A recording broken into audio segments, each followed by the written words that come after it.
भक्तजनों, आज आप सुने माँ वैभव लक्ष्मी की व्रत कथा।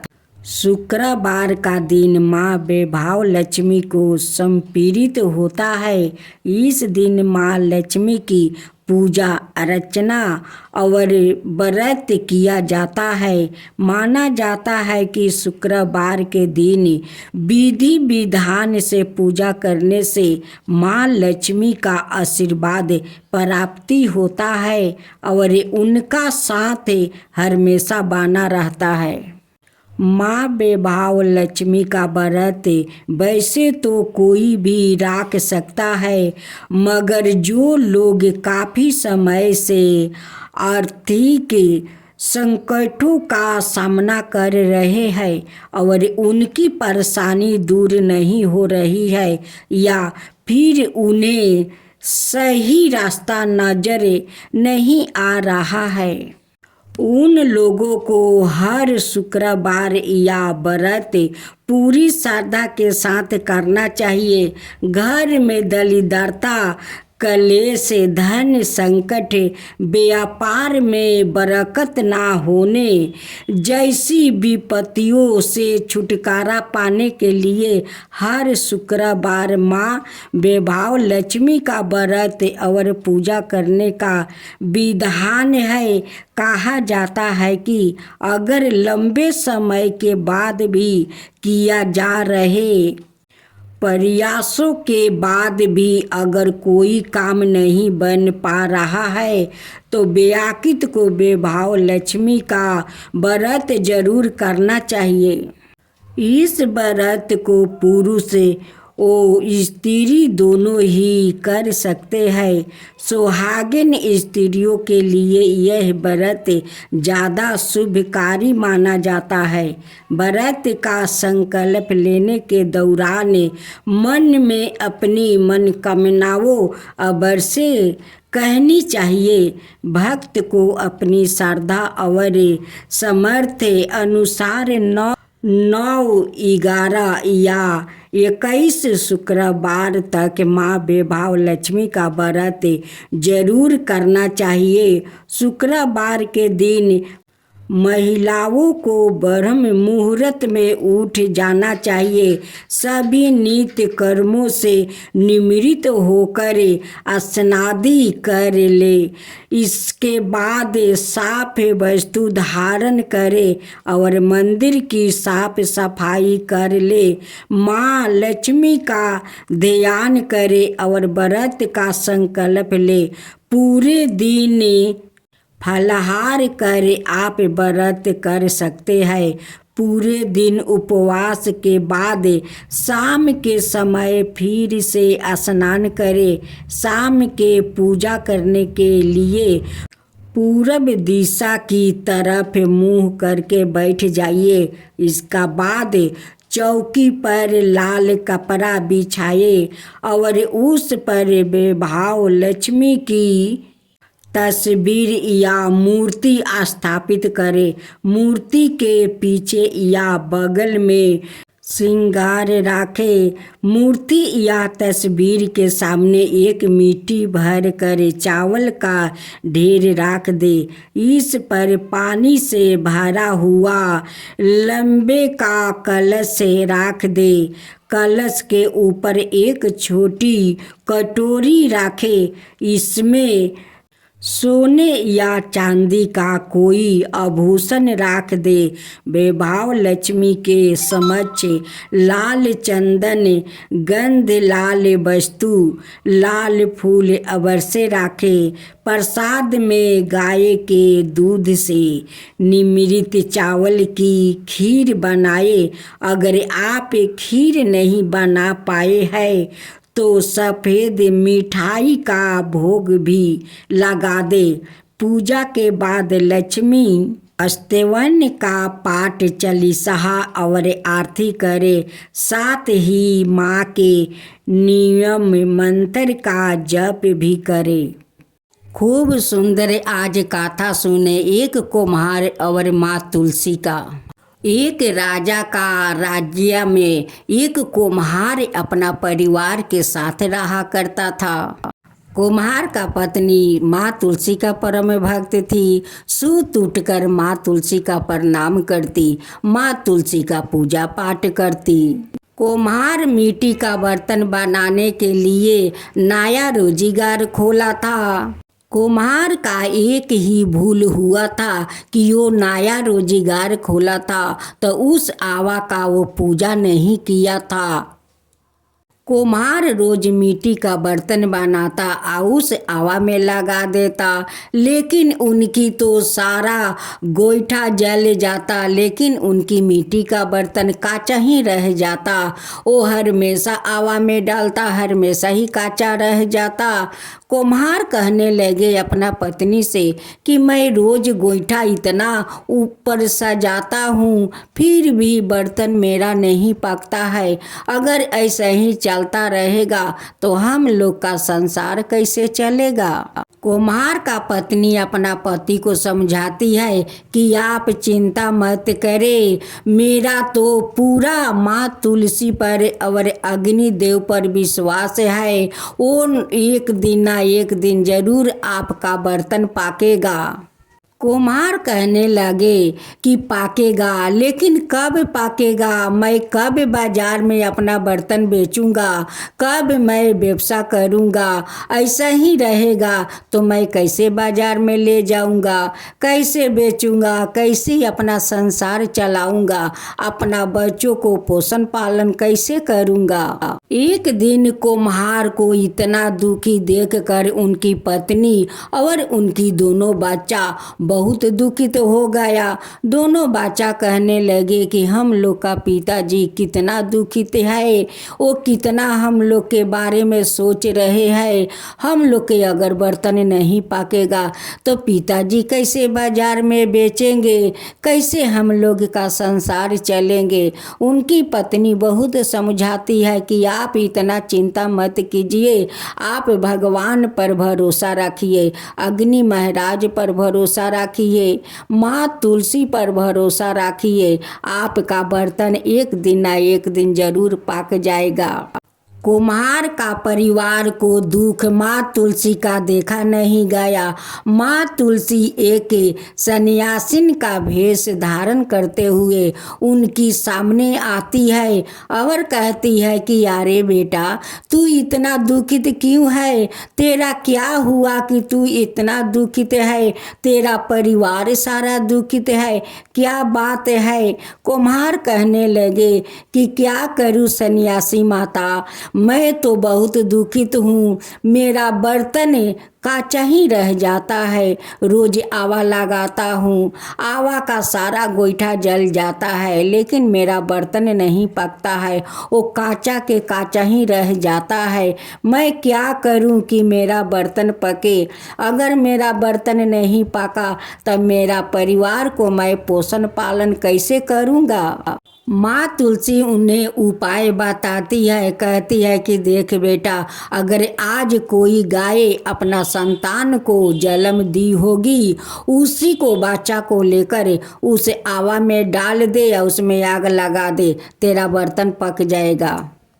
कुम्हार सोचने लगा कि मैं गांव को गाय को बच्चा लेकर अपना आवा में डाल देता हूँ, अगर गांव वालों को पता लग गया तो मेरा ऊपर बहुत बड़ा मुसीबत आ जाएगा। मेरे गाय तो आज ही बच्चा दी है, मैं अपने गाय को बच्चा को इस आवा में डाल देता हूँ। कुम्हार उस गाय का बच्चा को आवा में रख देता है, उसका ऊपर बर्तन सजा देता है, गोईठा सजा देता है। उसी समय माँ तुलसी आती है और उस बछड़े के शरीर पर एक तुलसी का दल रख देती है। उधर गाय माता तो बहुत चिंतित थी कि वो तो मेरा बच्चा को आवा में डाल दिया, मेरा बच्चा तो जल जाएगा। वो गाय माता के आंख से झरझर आंसू गिर रहा था। कुम्हार शाम के पहर खा पीकर आवा में आग लगाकर सब कोई जाकर सो जाते हैं। गाय माता का तो शरीर में 36 कोटि देवी देवताओं रहते हैं, भला उनकी बच्चा उस हवा में कैसे जल सकते हैं। माँ तुलसी अपना एक तुलसी का दल लेकर उनकी शरीर पर रख देती है। माँ तुलसी भी तो रक्षा कर रही थी। जब सुबह कुम्हार उठकर अपना आवा जाकर देखता है, आवा सब खोरता है, देखता है कि उसकी बर्तन पाक कर तो लाल हो गया है, लेकिन बछड़ा को तो बाल भी पाका नहीं हुआ है, जैसे कि तैसे बछड़ा बैठा हुआ है। कुम्हार तभी सोचने लगा कि गाय माता तो सभी देवी देवताओं को माता है, तो उनकी बच्चा भले कैसे उस आवा में जल सकते हैं। माँ तुलसी रात को कुम्हार के सपने में दर्शन देती है, कहती है कि देखो तुम तो आवा को पूजा नहीं किया है और नया नया रोजगार खोला है। पहले जो भी काम किया जाता है उसका पूजा करना पड़ता है और तुम बिना पूजा किए तुम आवा में आग लगा दिया, उसलिए तुम्हारा बर्तन नहीं पाक रहा था, कच्चे रह जाते थे।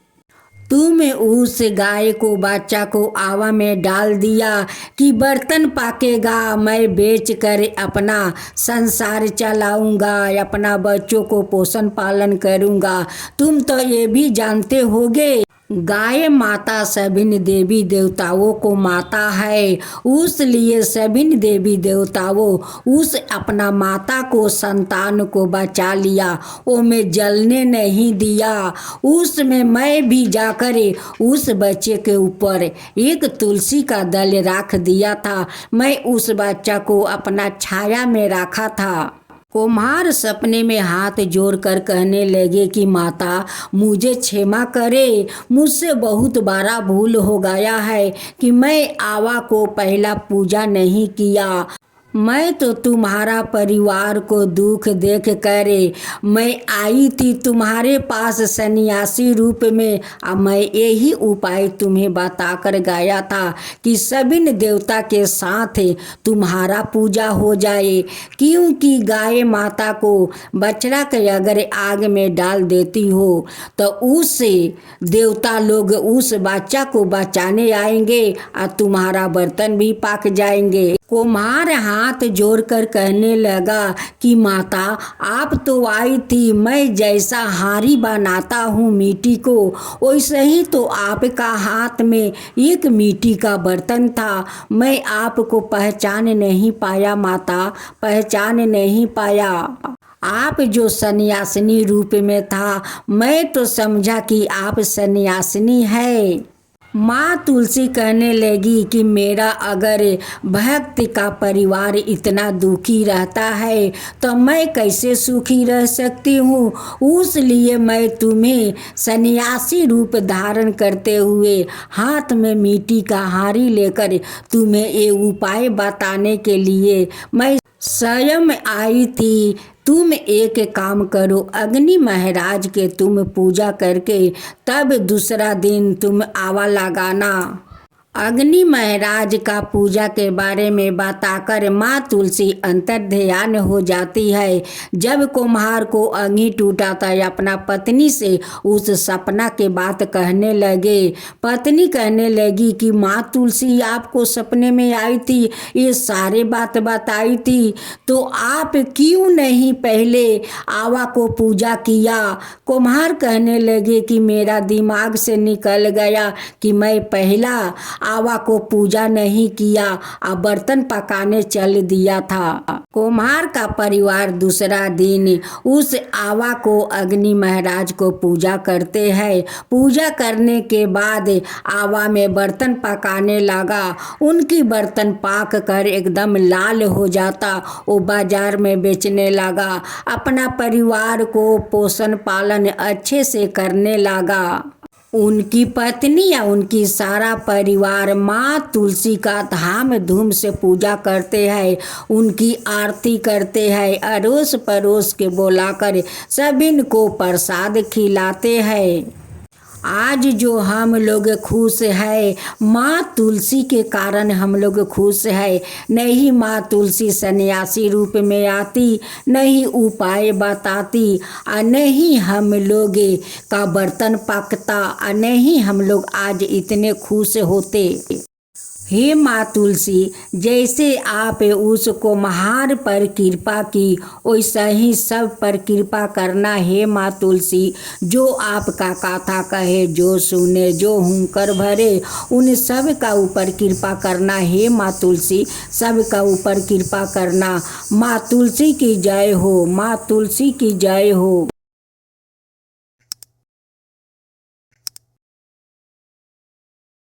भक्तजनों, आज आप सुनेंगे 11 माता की व्रत कथा। भक्तजनों, आज आप सुने 11 माता का नई कहानी। आप लोग इस कहानी को ज़रूर सुने। जितना भगवान के भक्त लोग हैं वो भगवान को श्रद्धे भक्ति से पूजा पाठ भी करते हैं, भगवान का कथा भी सुनते हैं। भगवान उन भक्तों पर प्रसन्न हो जाते हैं, भगवान उनकी सारा मन कामना पूरा कर देते हैं। भगवान भी तो सोचते हैं कि नहीं, मेरा भक्त लोग मेरा श्रद्धा पूर्वक पूजा भी करते हैं, मेरा कथा भी सुनते हैं, तो मेरा तो कर्तव्य है कि मैं भी अपना भक्त लोग का लिए कुछ कर सकूं। तो भक्तों जनों, हम सब मिलकर बोलते हैं 11 माता की जय हो, 11 माता की जय हो, विष्णु भगवान की जय हो, विष्णु भगवान की जय हो। तो हम लोग अब 11 माता का कथा सुनते हैं। किसी गांव में एक रूमा नाम का औरत थी। उनकी 2 बेटी थी, एक गोरी थी और एक काली थी। गोरी वाली का नाम लक्ष्मीनिया रखी थी और काली वाली के नाम सौली रखी थी। रूमा अपनी लक्ष्मीनिया से कोई काम नहीं करवाती थी। भक्तों जनों, तो आज आप सुने वैभव लक्ष्मी व्रत कथा। माँ लक्ष्मी की जय हो, माँ लक्ष्मी की जय हो। कथा के अनुसार एक समय की बात है। किसी शहर में कई लोग रहते थे। सभी अपने कामों में व्यस्त रहते थे। किसी को किसी से कोई मतलब नहीं था। भजन कीर्तन भक्ति भाव दया माया परोपकार जैसे संसारों का अभाव हो चुका था। शहर में बुराइयां बढ़ गई थी। शराब जुआ रस व्यभिचार चोरी डकैती आदि बहुत से गुनाह शहर में होने लगे थे। बावजूद इसके उस शहर में कुछ अच्छे लोग भी रहते थे। इनमें शीला नाम का स्त्री जो धर्मी की प्रकृति और संतोष स्वभाव वाली थी।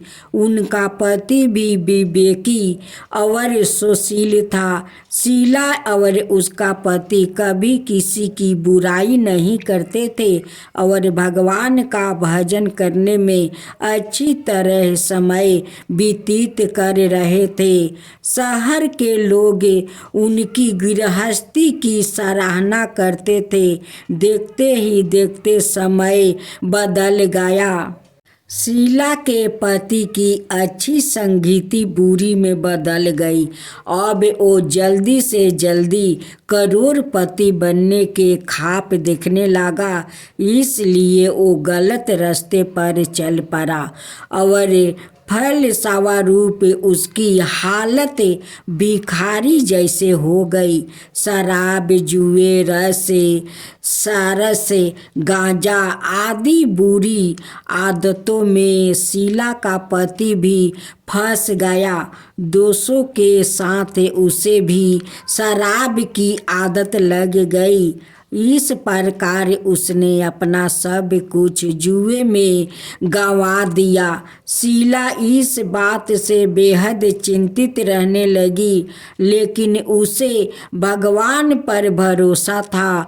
वो अपना अधिकांश समय प्रभु भक्ति में बिताने लगी। अचानक एक दिन दोपहर को उनके द्वार पर किसी ने दस्तक दिया। शीला ने द्वार खोला तो देखा कि एक माँ जी खड़ी थी। उसके चेहरे पर अलौकिक तेज दिखाई दे रहा था। उनकी आंखों में से मानो अमृत बह रहा था। उसका बेभाव चेहरा करुणा और प्यारे से झलक रहा था।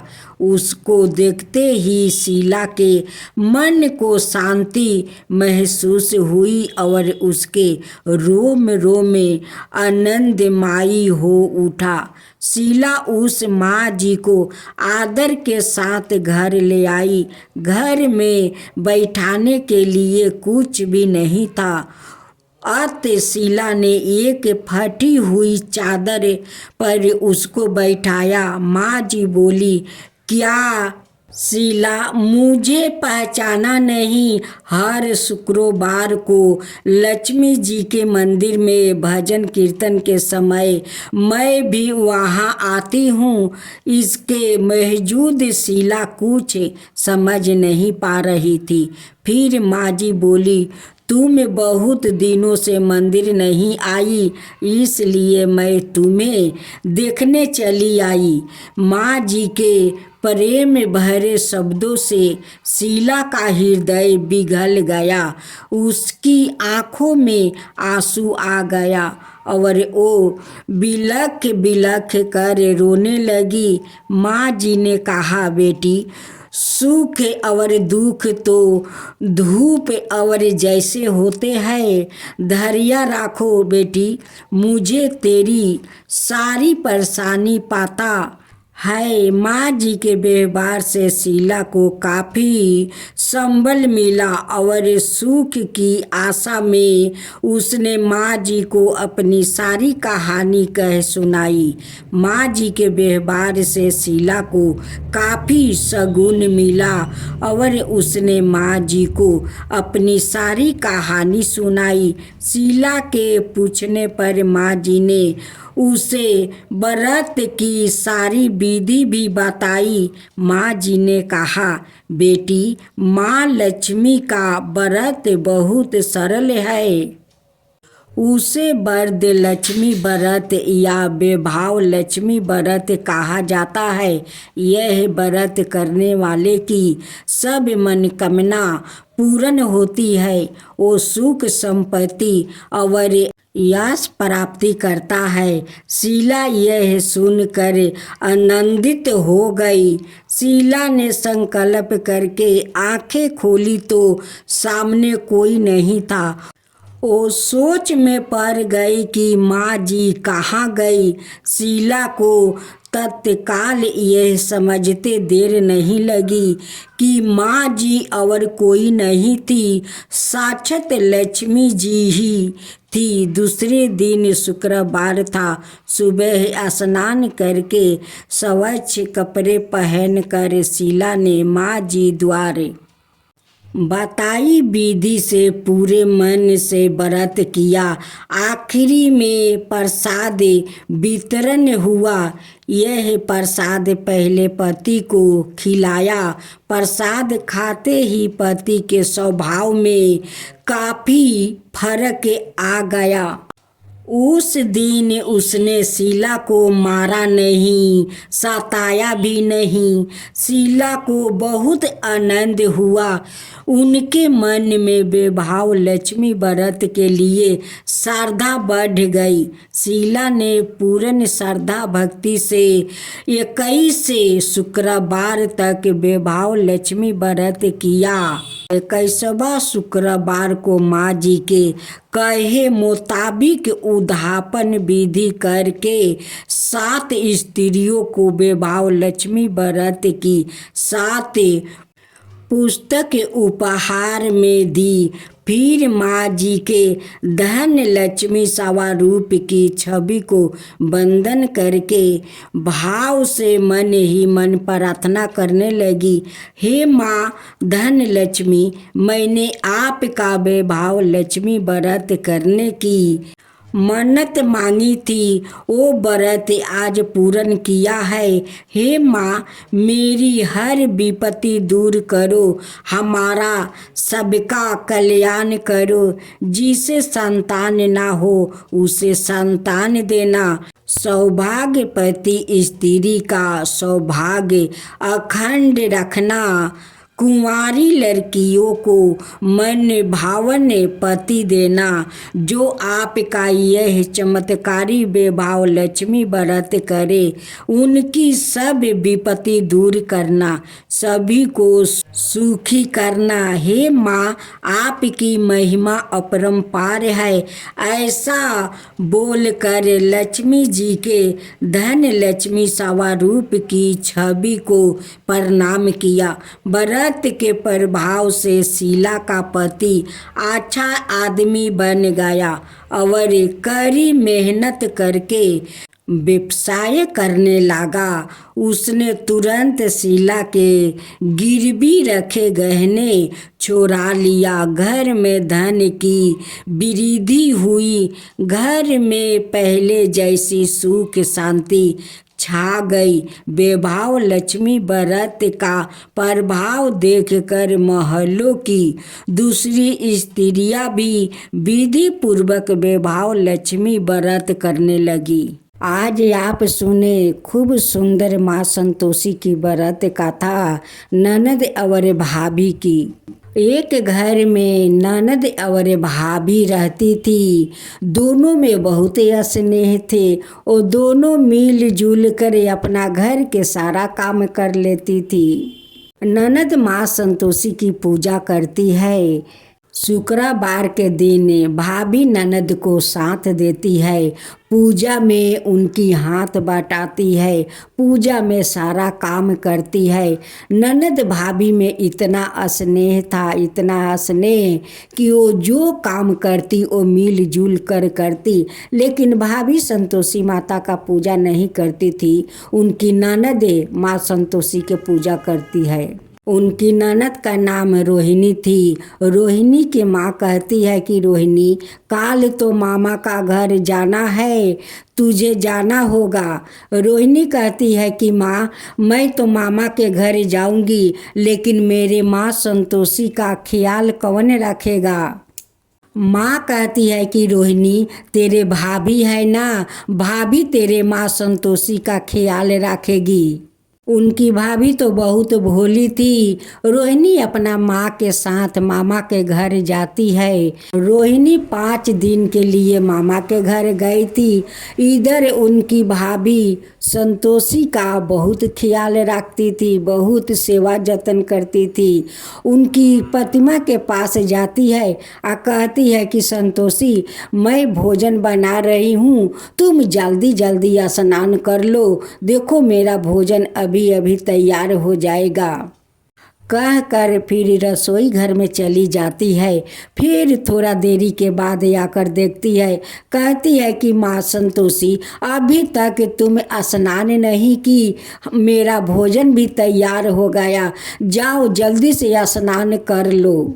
माँ संतोषी तो उनकी बात सुनकर उस फोटो से प्रकट हो जाती है।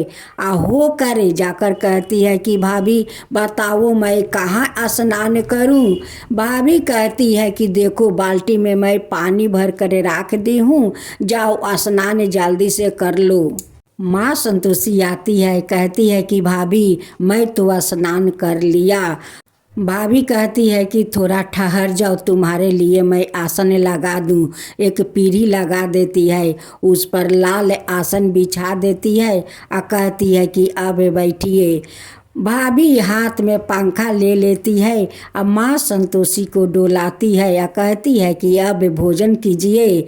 माँ संतोषी कहती है कि भाभी इतना पसंद से मेरे लिए भोजन बनाई हो तो अपना हाथ से मुझे भोजन खिला दो। कहती है कि ठीक है, दो मैं खिला देती हूँ। भाभी अपना हाथ से माँ संतोषी का भोजन खिलाती है।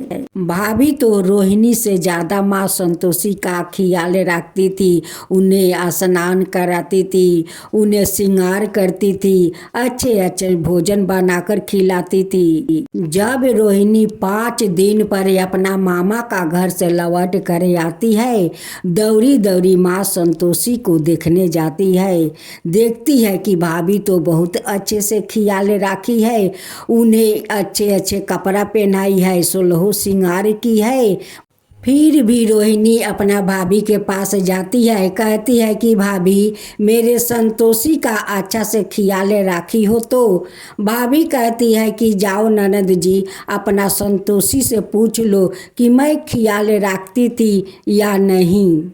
मैं अपना हाथों से उन्हें रोज श्रृंगार करती थी, उन्हें अपना हाथों से भोजन खिलाती थी। सासू माँ अपना बहू के बात सुनकर जोर से हंसने लगती है। कहती है कि यारे मेरी भोली बहू, कभी देवी देवता किसी के हाथ से भोजन करते हैं। रोहिणी जो हर शुक्रवार के दिन माँ संतोषी का जो भोग लगाती है, तब भोग का क्या माँ खा जाती है? माँ कभी नहीं खाती है। वो भोग पूजा के बाद उठाकर हम लोग सभी में बांट देते हैं। माँ कभी किसी को हाथ से खा सकती है? बहू कहती है कि माँ जी, आपको मुझ पर विश्वास नहीं है तो जाइए माँ संतोषी से पूछ लीजिए, वही आपको बताएगी कि मैं उनकी सेवा करती थी या नहीं, मैं अपना हाथों से उन्हें भोजन कराती थी या नहीं। जाइए उस संतोषी से आप पूछ लीजिए। ननद कहती है कि भाभी तुम सच बोल रही हो। भाभी कहती है कि ननद जी, मैं क्या झूठ बोल रही हूँ, मैं सच बोलती हूँ। रोहिणी अपना माँ से कहती है कि माँ, लगता है भाभी झूठ नहीं बोलती है, वो सच बोलती है। वो सचमुच का संतोषी माता उनकी हाथ से भोजन करती थी। सासू माँ कहती है कि बहू तुम सच बोल रही हो। बहू कहती है कि हाँ माँ जी, मैं सच बोल रही हूँ, मैं रोज उन्हें श्रृंगार करती थी, अपना हाथ से उन्हें भोजन खिलाती थी। सासू माँ कहती है कि बहू अगर ऐसा बात है तो काल भी तुम संतोषी के जैसे 5 दिन श्रृंगार किया, 5 दिन अपना हाथ से भोजन खिलाई, काल भी अपना हाथ से खिलाओ। हम लोग माँ संतोषी का दर्शन करना चाहती हूँ।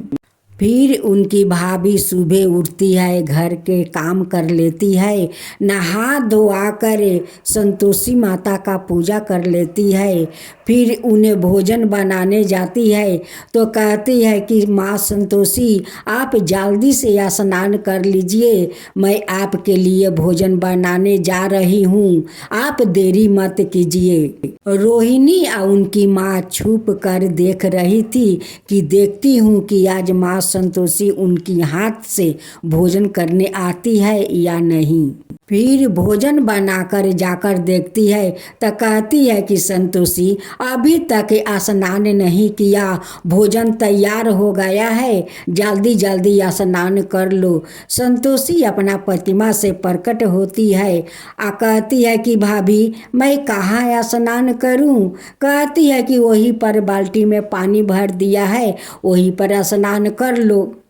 संतोषी आती है, कहती है कि भाभी अब भोजन दो। कहती है कि ठहरो, पीढ़ी लगा देती है, उस पर आसन बिछा देती है और कहती है कि इस आसन पर बैठो।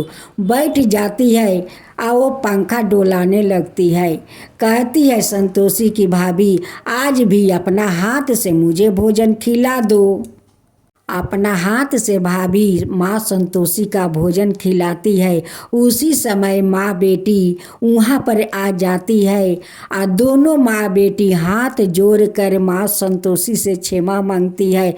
कहती है कि हे माँ संतोषी, आज आपको दर्शन हो गया, मेरी बहू के कारण दर्शन हो गया।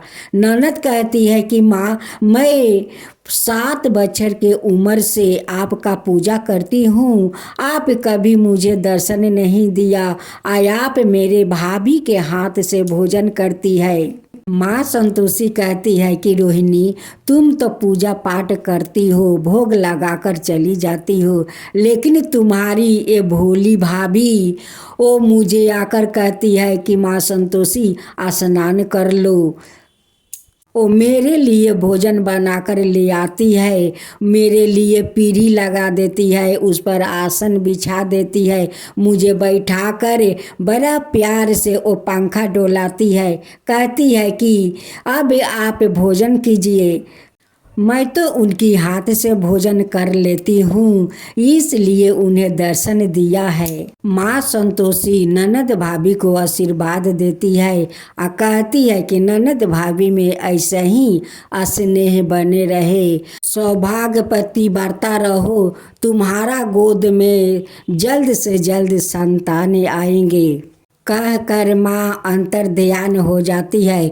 कुछ दिन का बाद उनकी भाभी माँ बन जाती है। उनकी घर में खूब सुंदर एक बालक को जन्म देती है। उनकी घर में खुशियाँ भर गया। ननद भाभी मिलकर माँ संतोषी का धूमधाम से पूजा करती है। जब 16 शुक्रवार हो जाता है तब ननद भाभी मिलकर माँ संतोषी का धूमधाम से उद्यापन करती है। हे माँ संतोषी, जैसे उस भाभी पर आप कृपा किया, उन्हें दर्शन दिया, उनकी हाथ से भोजन किया, वैसा ही सबका ऊपर कृपा कीजिए। हे माँ संतोषी, सबका ऊपर कृपा कीजिए। माँ संतोषी की जय हो, माँ संतोषी की जय हो। मैं तो आरती उतारू रे संतोषी माता की, मैं तो आरती उतारू रे संतोषी माता की। जय जय संतोषी माता, जय जय माँ, जय जय संतोषी माता, जय जय माँ।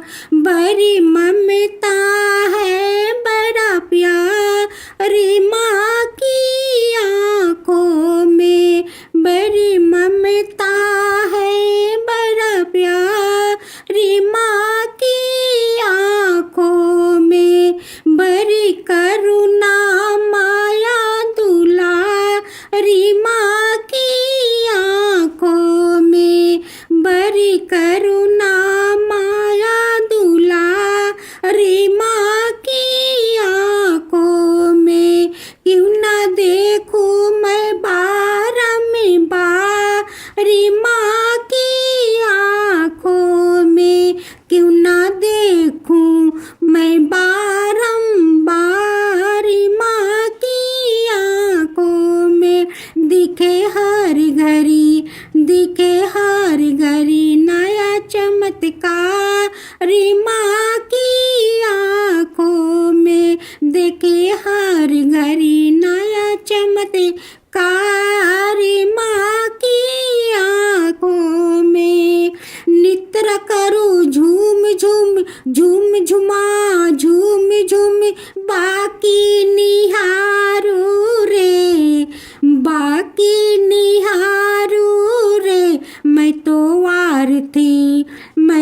आरती उतारू रे संतोषी माता की, मैं तो आरती उतारू रे संतोषी माता की। जय जय संतोषी माता, जय जय माँ, जय जय संतोषी माता, जय जय माँ। सदा करके पुकारी माँ की मंदिर में, सदा करके पुकारी माँ की मंदिर में।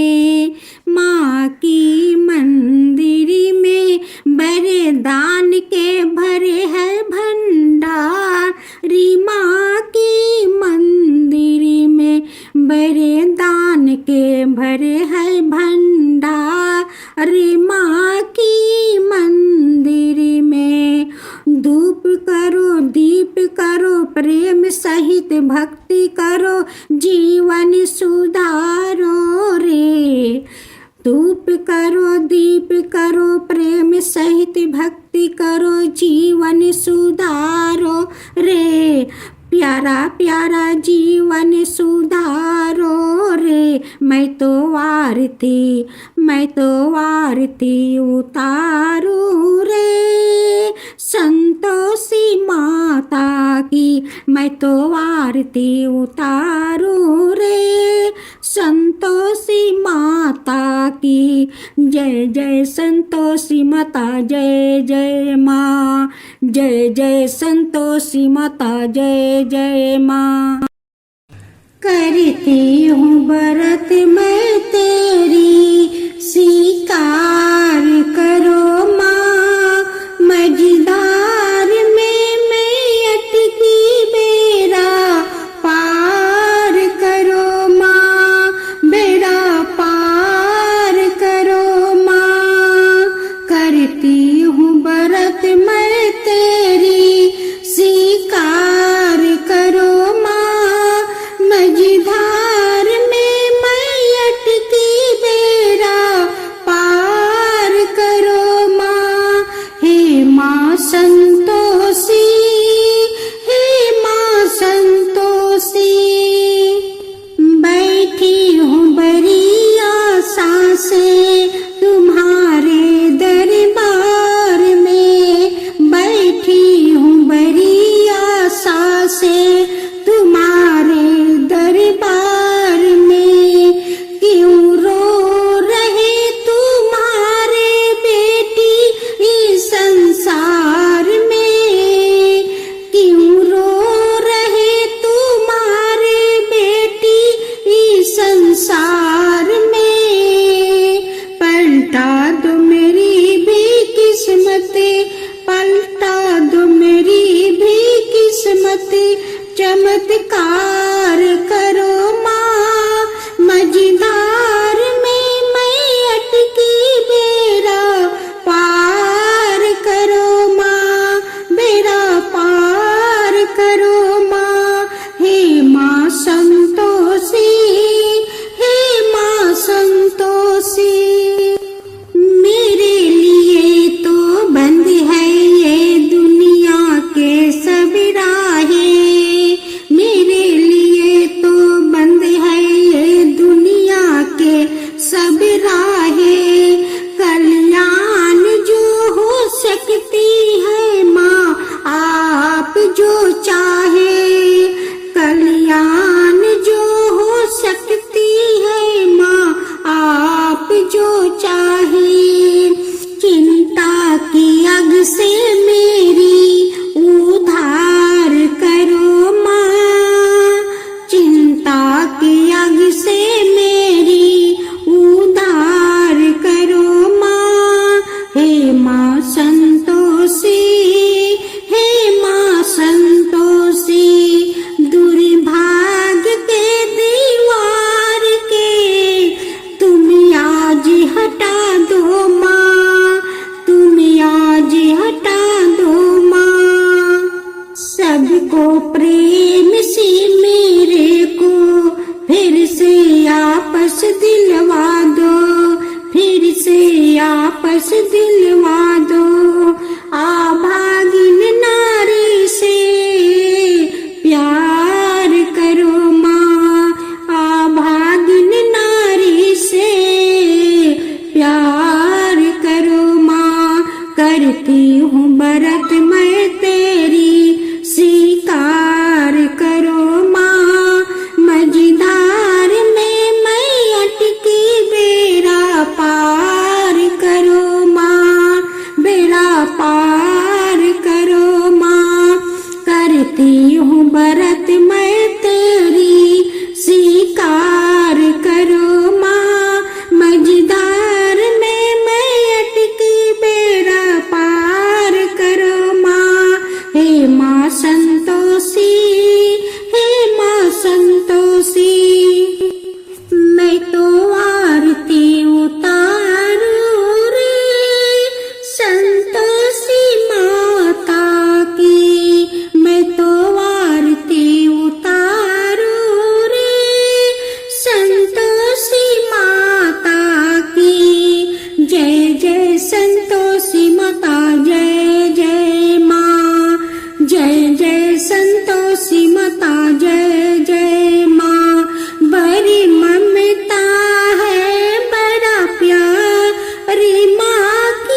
करो दीप करो प्रेम सहित भक्ति करो जीवन सुधारो रे। धूप करो दीप करो प्रेम सहित भक्ति करो जीवन सुधारो रे। प्यारा प्यारा जीवन सुधारो रे। मैं तो आरती उतारू रे संतोषी माता की। मैं तो आरती उतारू रे संतोषी माता की। जय जय संतोषी माता जय जय माँ। जय जय संतोषी माता जय जय माँ। मदद करो हे संतोषी माता। मदद करो हे संतोषी माता। मेरी इज्जत का सवाल है माँ आज निभाना अपना नाता। माता आज निभाना अपना नाता। मदद करो संतोषी माता। मदद करो संतोषी माता। मेरे लिए जिंदगी अजीब बनी है तलवार की धार बनी है। तलवार की धार बनी है माँ मेरे लिए हर राही अंगार बनी है।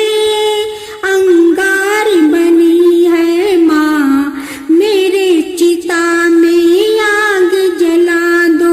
मेरे चिता में आग जला दो।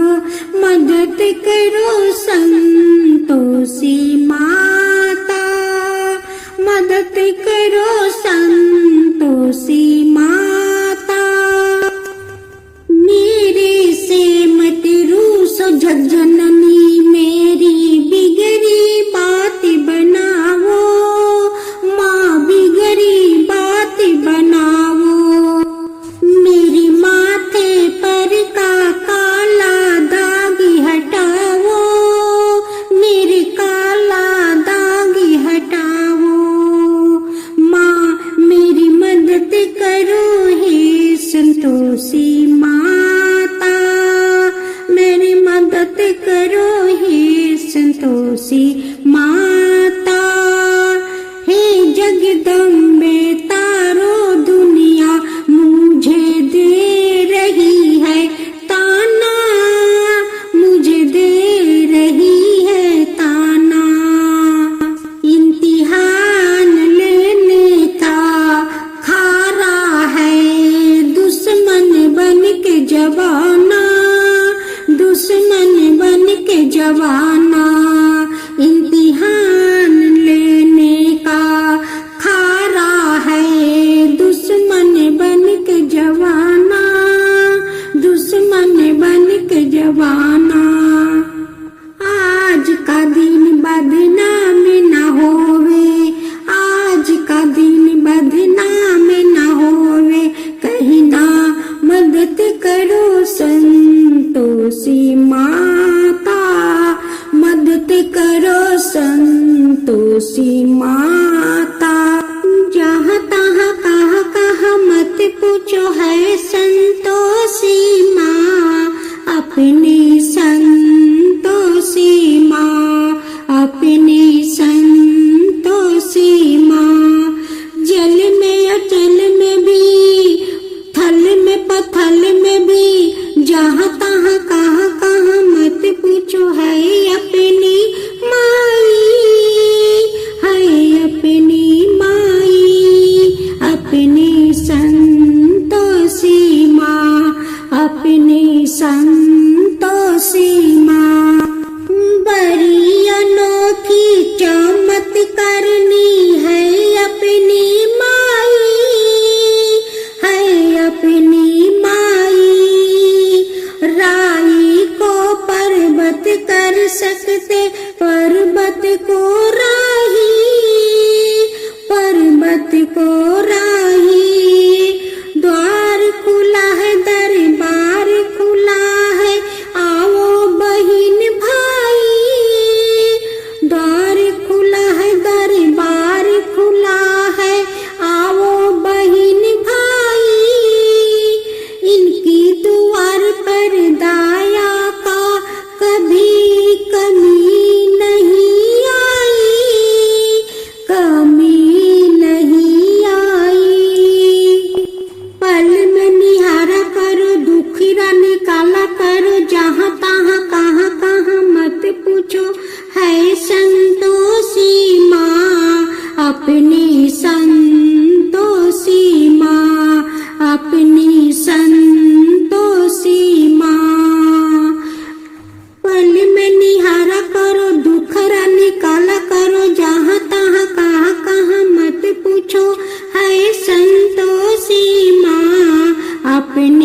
जीवन सौंप दो इसकी अपना जीवन पालो रे मुक्ति, पालो रे मुक्ति। डिगरी बनाने वाली, दुखरा मिटाने वाली, कष्ट मिटाने वाली है अपनी माई, अपनी संतोषी माँ, अपनी संतोषी माँ। डिगरी बनाने वाली, दुखरा मिटाने वाली, कष्ट मिटाने वाली है अपनी माई, अपनी संतोषी माँ, अपनी संतोषी माँ।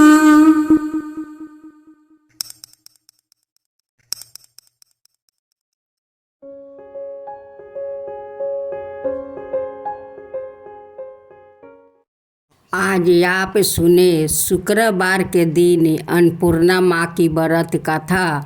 अन्नपूर्णा माँ की कथा तो शुक्रवार के सुना जाता है।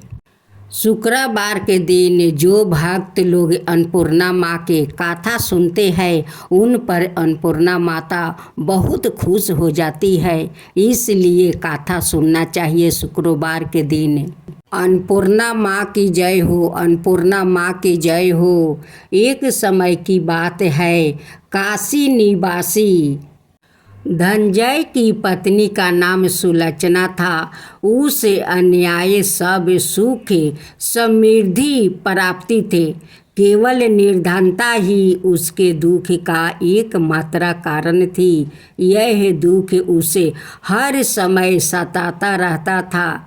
एक दिन सुलोचना पति से बोली, स्वामी आप कुछ उपाय करो तो काम में चलेगा। इस प्रकार कब तक निर्धनता चलेगा। सुलोचना की बात संजय के मन में बैठ गई और वो उसी दिन विश्वनाथ शंकर जी के प्रसन्न करने के लिए बैठ गया और कहने लगा, हे देव देव विश्वेश्वर, मुझे पूजा पाठ कुछ आता नहीं, केवल आपके भरोसे बैठा हूँ।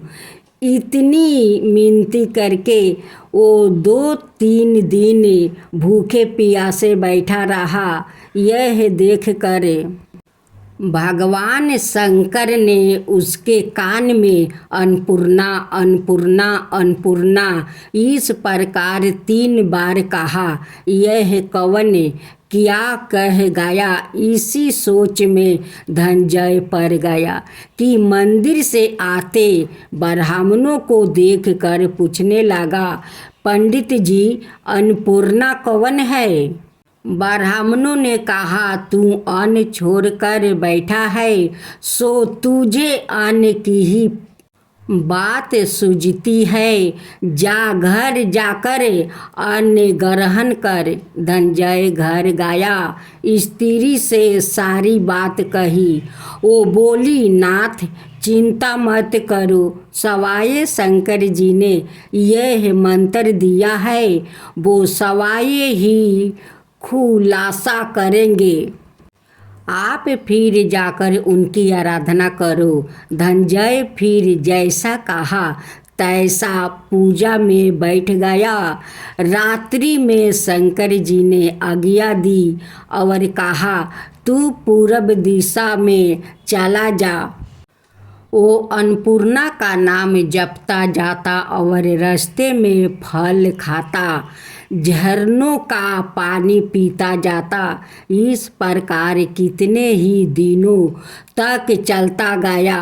वहाँ उसे चांदी सी चमकती वन की शोभा देखने में आई, सुंदर सरोवर देखने में, या उसके किनारे कितनी ही अप्सराएं झुंड बनाए बैठी थी, एक कथा सुनती और सब मिलकर माँ अन्नपूर्णा इस प्रकार बार बार कहती थी, यह जेठ मास की उजली रात्रि थी और आज से ही व्रत का आरंभ था।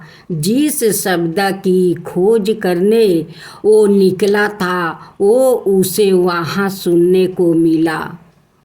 धनंजय ने उसके पास जाकर पूछा, हे देवियों, आप यह क्या करती हो? उन सब ने कहा, हम सब माँ अन्नपूर्णा का व्रत करती हूँ। धनंजय ने पूछा, व्रत पूजा करने से क्या होता है? यह किसी ने व्रत किया है? इसे कब किया जाता है? कैसा व्रत है? मैं भी करना चाहता हूँ। कैसी विधि है? मुझसे भी विस्तार से बतलाओ। वो कहने लगी, इस व्रत को सब कोई कर सकते हैं।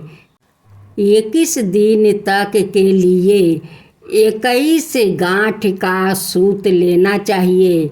21 दिन यदि ना बने तो एक दिन उपवास करे। यह भी ना बने तो केवल कथा सुनकर प्रसाद ले। निराहार रह कर कथा कहे। कथा सुनने वाले कोई ना मिले तो पीपल के पत्तों को राख कर सुपारी या घृत कुमारी वृक्ष को सामने राख कर दीपक को साक्षी कर सूर्या गाए। तुलसी या महादेव को बिना कथा सुनाए। मुख में दाना ना डाले। यदि भूल से कुछ पड़ जाए तो एक दिवस फिर उपवास करे। व्रत के दिन क्रोध ना करे और झूठ ना बोले। संजय बोला, इस व्रत के करने से क्या होगा? वो कहने लगी, इसके करने से अंधों को नेत्र मिले, लूलों को हाथ मिले, निर्धन के घर धन आए, बाजिन को संतान मिले, मूर्ख को विद्या आए।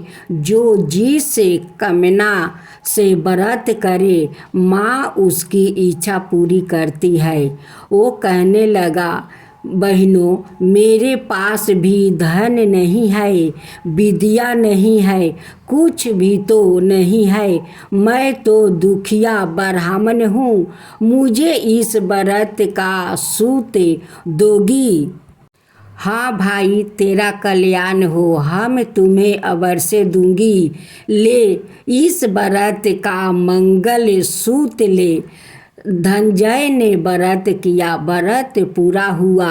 सभी सरोवर में से 21 खंड की स्वर्ण सीढ़ी हीरा मोती जरी हुई प्रकट हुई। धनंजय जय अन्नपूर्णा अन्नपूर्णा कहता जाता था। इस प्रकार कितनी ही सीढ़ियाँ उतर गया तो क्या देखता है कि करोड़ों सूर्य से प्रकाशमान अन्नपूर्णा का मंदिर है।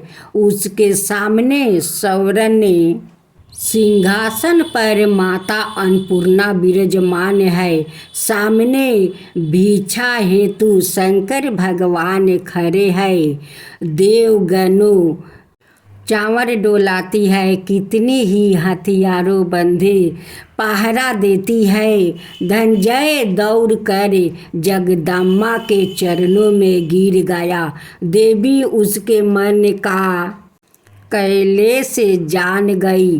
धनंजय कहने लगा, माता, आप तो अंतर्यामी हो, आपको अपनी दशा क्या बताऊं?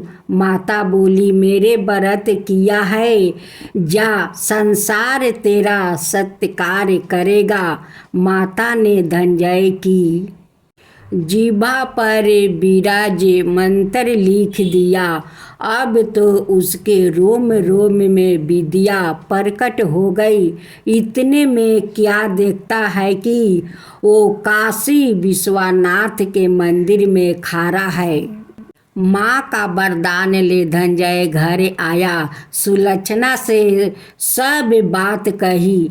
माता जी की कृपा से उसके घर में संपत्ति उमड़ने लगी। छोटा सा घर बहुत बड़ा गिना जाने लगा। जैसे शहद के छत में मक्खियाँ जमा होती है, उसी प्रकार उनके संग संबंधित आकर उसकी बड़ाई करने लगे। कहने लगे, इतना धन और इतना बड़ा घर, सुंदर संतान नहीं हो तो इस कमाई का कौन भोग करेगा। सुलक्षणा से संतान नहीं है, इसलिए तुम दूसरा विवाह करो। अनिच्छा होते हुए भी संजय को दूसरा विवाह करना पड़ा और सती सुलक्षणा को सवत का दुख उठाना पड़ा। इस प्रकार दिन बीतते गए। फिर जेठ मास आया। नए बंधन से बंधे पति से सुलक्षणा ने कहलाया कि हम व्रत के प्रभाव से सुखी हुए हैं, इस कारण यह व्रत छोड़ना नहीं चाहिए। यह माता जी का प्रताप है जो हम इतने संपन्न और सुखी है। सुलक्षणा की बात सुन संजय उसके यहाँ आया और व्रत में बैठ गया।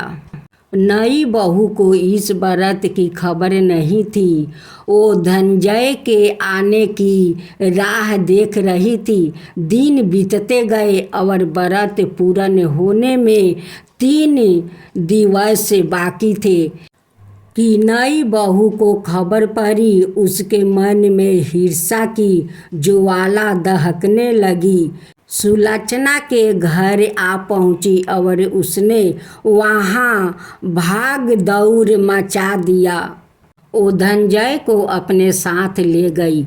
नए घर में धनंजय को थोड़ी देर के लिए नींद आ गया। इसी समय नई बहू ने उसका व्रत का सूत तोड़ कर आग में फेंक दिया। अब तो माता जी का कोप जाग गया। घर में अकस्मात आग लग गई। सब कुछ जल कर खाक हो गया। सुलक्षणा जान गई और पति को फिर अपने घर ले आई। नई बहू रूठ कर पिता के घर जा बैठी। पति को परमेश्वर मानने वाली सुलक्षणा बोली, नाथ घबराना नहीं, माता जी की कृपा अलौकिक है। पुत्र कुपुत्र हो जाता है पर माता कुमाता नहीं होती। अब आप श्रद्धा और भक्ति से आराधना शुरू करो, वो जरूर हमारा कल्याण करेगी। धनंजय फिर माता के पीछे पड़ गया। फिर वही सरोवर सीढ़ी प्रकट हुई। उसमें माँ अन्नपूर्णा कह कर वहाँ से उतर गया। वहाँ जाकर माता जी के चरणों में रुदना करने लगा। माता प्रसन्न होकर बोली, यह मेरी सौरन की मूर्ति ले, उसकी पूजा करना, तू फिर सुखी हो जाएगा। जा, तुझे मेरा आशीर्वाद है। तेरी स्त्री सुलक्षणा ने श्रद्धा से मेरा व्रत किया है, उसे मैंने पुत्र दिया है। धनंजय ने आंखें खोली तो खुद को काशी विश्वनाथ के मंदिर में खड़ा पाया। वहाँ से फिर उसी प्रकार घर को आया। इधर सुलक्षणा के दिन चढ़े और महीने पूरे होते ही पुत्र का जन्म हुआ। गांव में खुशियाँ की लहर दौड़ गई। इस प्रकार उसी गांव के निस्तान सेठ के पुत्र होने पर उसने माता अन्नपूर्णा का मंदिर बनवा दिया। उसमें माता जी धूमधाम से पधारी, यज्ञ किया और धनंजय को मंदिर के आचार्य का पद दे दिया। जीविका के लिए मंदिर की दक्षिणा और रहने के लिए 12 सुंदर सा भवन दिया। संजय स्त्री पुत्र सहित वहाँ रहने लगा। माता जी की चढ़ावा में भरपूर आमदनी होने लगी। उधर नई बहू के पिता के घर डाका पड़ा, सब लूट गया। वो भीख मांगकर पेट भरने लगा। सुलक्षणा ने यह सुना तो उन्हें प्रतिबंध कर दिया। धनंजय, सुलक्षणा और उसका पुत्र माता जी के कृपा से आनंद से रहने लगा। माता जी ने जैसे इनके भंडार भरे वैसे सबके भंडार भरे।